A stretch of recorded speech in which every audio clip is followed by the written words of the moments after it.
square dance. And that's what we're here to do for you tonight. And you might as well go now. Here we go. Virginia Radio, People Iowa style. Honor your partner.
How we got the idea to do it? Well, that's kind of a long story. This tractor here was brand new. It had just came out. And I had a gas man that was quite a character in early. Tank gas. And of course he come out to film me one day and I was putting gas in the tractor and he said, I was to Spencer Fair.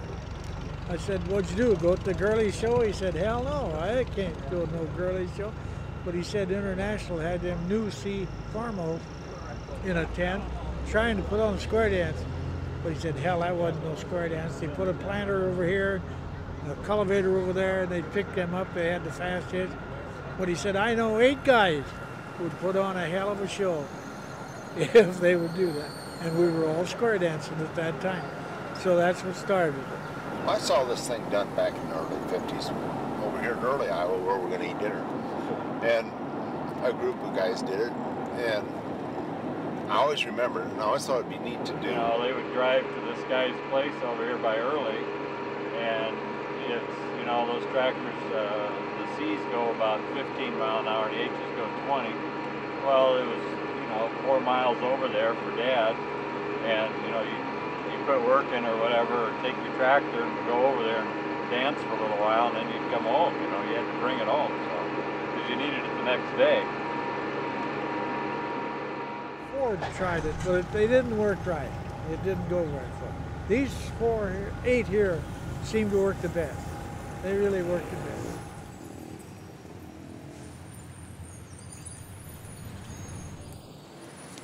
My name is John Culbertson. I was a human resources manager at this plant, which is known as the Hartmar Oliver White Tractor Manufacturing Plant in Charles City, Iowa. I worked at this location for nearly 4 decades, and I am sitting very closely here to the office that I occupied.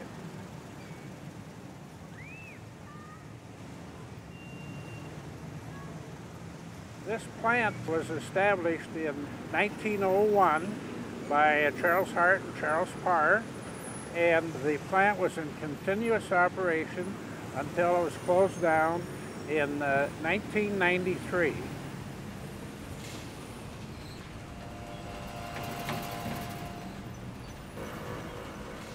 Back in 1959, they were thinking in terms of coming out with a new product. And to promote that new product, the plant manager had the idea that if you combine pretty girls dressed nicely with a brand new type of tractor, that might be a winning combination for future sales. We went to New York, all expenses paid. We got to see what the Rockettes did, and they did these formations. What they did, we learned to do on tractors. We practiced all the time, different routines, you know, and zooming here and zooming there on our tractors. Oh, it was really exciting, you know. It was, we were treated like stars, you know.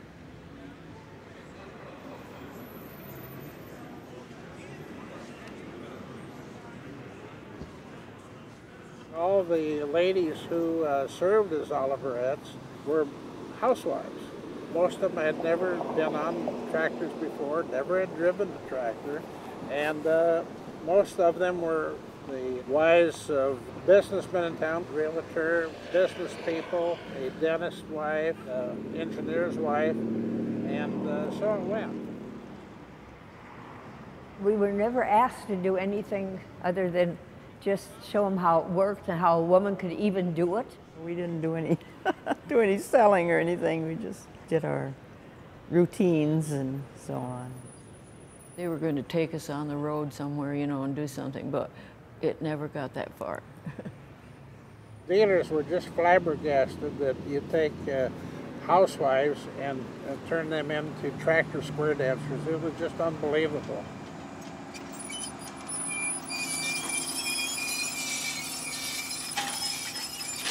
I have great concerns about the future of farming as I knew it years ago as a family affair. The cost of farm tractors, some of those units will go well over $100,000. And then you get into a combine which will go maybe $150,000. So you have a tremendous cost involved in starting a farming operation.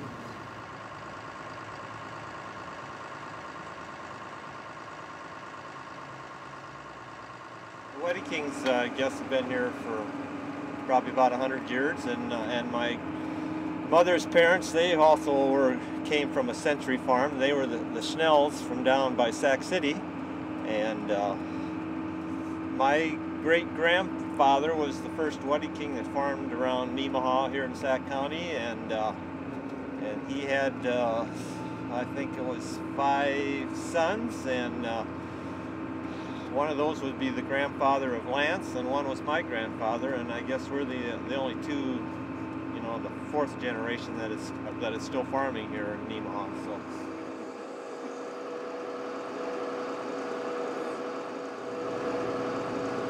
I knew from when I was probably as long as I can remember that I wanted to farm. Didn't know if I would. I remember riding around and doing chores with my grandpa and my dad, and it's just all I knew, and it's all I ever wanted to do. It's the way I was brought up, and it's always appealed to me. I'm a very small cattle feeder. We've got 143 head of heifers in the lot right now. They came in about a month ago, just getting them up to full feed. And this is about a 1960s vintage farming or feeding operation. We still utilize the upright stave silo.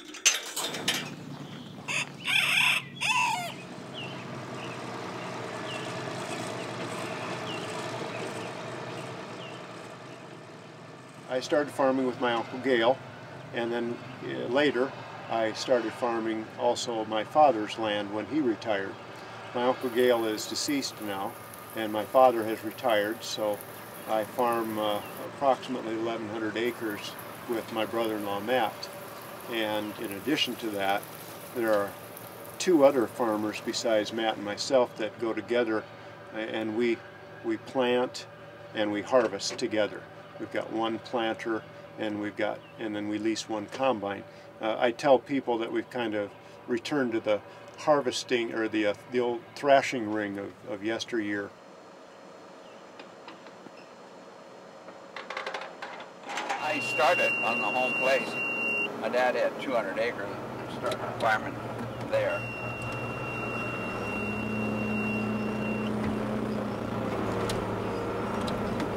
My dad said, God, don't go into farming.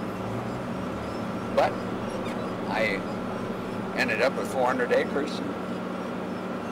I was happy to end up with anything, I think. You know, if you start farming, you're lucky if you end up farming nowadays, much less end up with land. That's an asset.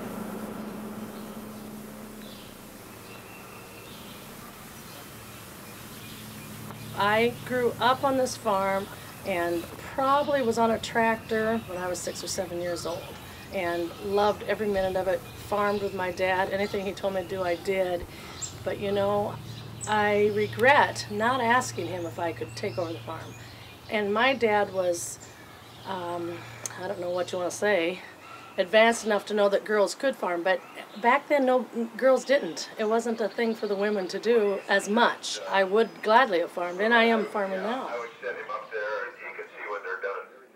Okay, we'll do that, and I'm going to run down to John Deere here in a little bit and pick up some shovels, so if anybody needs anything down in Sac, let me know. Will do, thank you.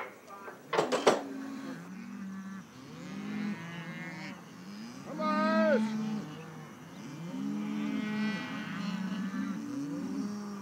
Come on! Come on! Come on! Come on! Come on! Come on! Come on! Come on! Come on! Come on! My granddad farmed this farm. My dad farmed it, and my brother and I have farmed it. And it's something that's part of my life. It's the only thing that I know. If I had to go out and get another job, I don't know what I'd do or where I'd go.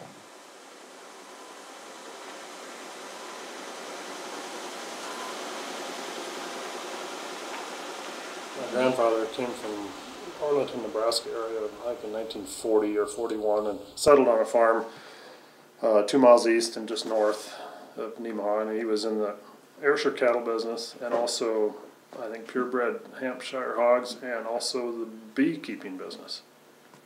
And then my dad took over the milking operation, and we farmed out there until like 1984, when we sold out, quit farming. Basically a victim of the farm crisis of the 80s. The interest rates just got so sky high that anybody that had a lot of money borrowed just had a lot of trouble servicing that debt and paying off that money that they had borrowed. They worked hard and they were good farmers and they had money borrowed. It cost them 18% to borrow the money, and that was devastating. And they bought cattle, fed them, put 400 pounds or 500 pounds of weight on them and barely got back the original cost of the animal. So they gave their corn away and gave away protein and their labor for nothing. Some of them lost their farms and quit farming and bankrupt. It was tough. We were in the cattle feeding business, and Dad bought cattle. Made pretty good money on this group, but to replace them, they were costing like way too much. And in that same group of cattle, interest rates went from like 7% to 20%. And corn, they had some kind of government program, and corn went to like $3.50 a bushel. So we were losing like $100 a head on every animal that we had on the farm. And you do that enough times, we just couldn't milk enough cows to recover from the losses on the cattle feeding, and decided it was just time to pull the plug and go on with something else. It was kind of strange the way it all started. We was going to have our centennial, and we went to a meeting one night. The whole community, or a lot of people in the community went, and they decided to go around the room. They said, well, we need some entertainment for the centennial. Well, I saw this thing done back in the early 50s, and I always remembered it, and I always thought it'd be neat to do. And I thought, well, you know, if there's ever a time, this might be it. And so I brought that up, and some people there, oh, geez, that'd be great. Some of them says, that'll never work. Yeah, lady, Damon Mooney here with the Promenade. My wife said you'd called earlier today? Right, right.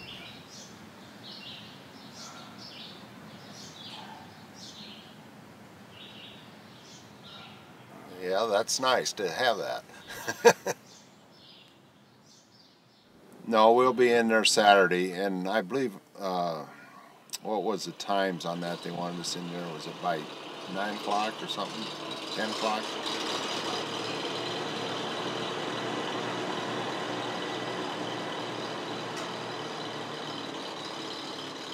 Uncle Walt purchased this tractor new in 1947. This tractor was almost ready to go to the junkyard, I guess.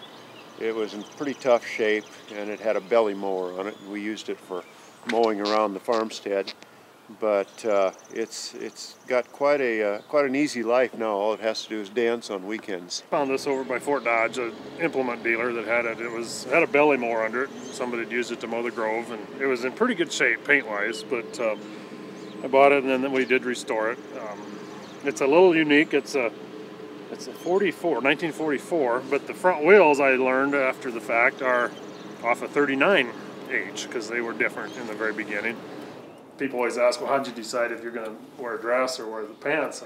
And I was one of the first ones to go out and buy an H, so I could, and not for any reason, but that's what I found, and that's what I wanted. My wife bought some of her outfits for us, and try to, well, of course, naturally, you want the biggest brassiere you can buy, She goes to ask for about a 48 or 50 double D broad, and she's about half that size. And storekeeper says, what are you going to do with it, Everybody kind of knows what the next guy's going to do, and yeah, you're close together.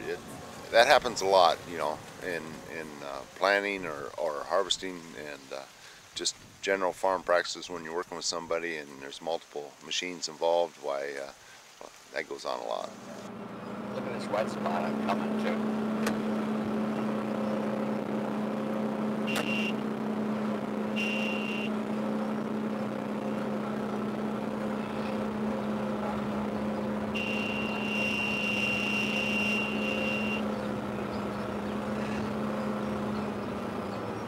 Oh, lucky I'm a precision Promenade driver. I never would have made it to that wet spot without the driving skills from the Farmer Promenade. It's a great bunch of people, and we get along real well, and being kind of the one that heads this thing up, I can call on any one of those guys, and they'll help me out. They put up with us practicing right on Main Street, which doesn't really affect the life of this town too much. It's not too busy, but I think the rest of the town feels like, wow, we're from Nemaha, home of the Farmall Promenade.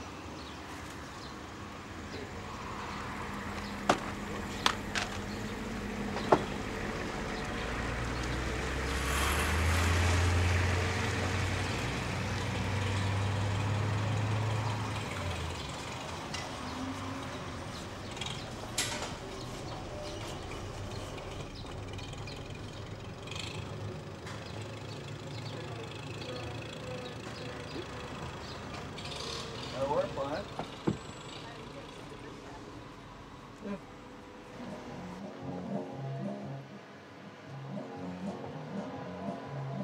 Oh, I feel like going shopping now. Ah, that's better. Keeps the air on my eyes so I can see where I'm going. Honey, would you fix my collar, please? There you go. Good. Looking good now. Yeah? Yeah. Perfect.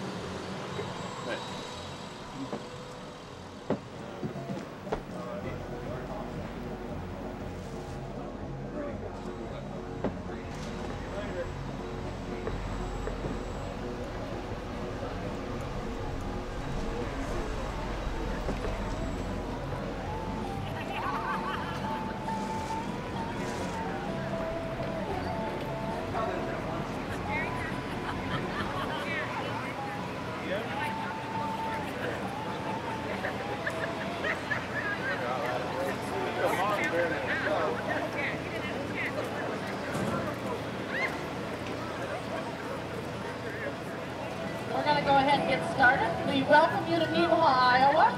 Those of you on the mystery tour, we're tickled you are here, and we're going to do some square dancing for you right about now. Is that what he said? All lay balanced, now don't be slow. Honor your quarter, away we'll go. Square that set, line it up right. She'll be glad to be here tonight. Ladies to the center, and don't go far. Ladies to the center. Here are Nemaha's finest. That's a scary thought. Back right up, there you are. Your turn, gents. Move right in. Back right up so we can begin. Some of Nemaha's finest gentlemen, all decked out in their colors. Back right up, don't give a hoop, circle up with a lickety-scoot. Here we go, up in a great big ring, clickety-clack in the structure C.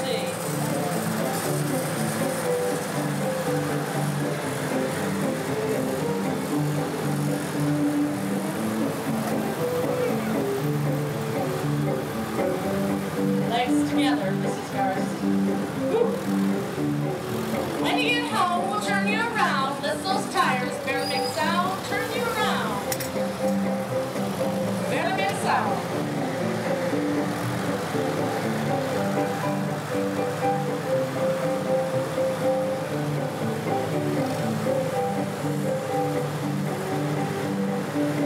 Send your lady to the right-hand star. Jet square up, so don't go far. Right-hand star, ladies. When she's home, she'll turn right back. Cheer up, gents, you're on the right track. Turn right back.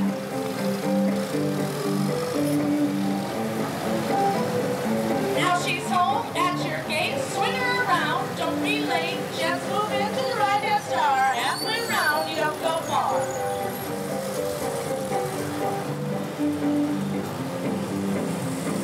Now turn left, give us a side. Pass your own and wave goodbye. Take that next girl, me oh my, pick her up on the fly. Promenade around the ring while the roosters crow and the birdies sing. Drive around, don't be slow. Give her a kiss and off you go. Drop her off when she gets home, jets to the stars.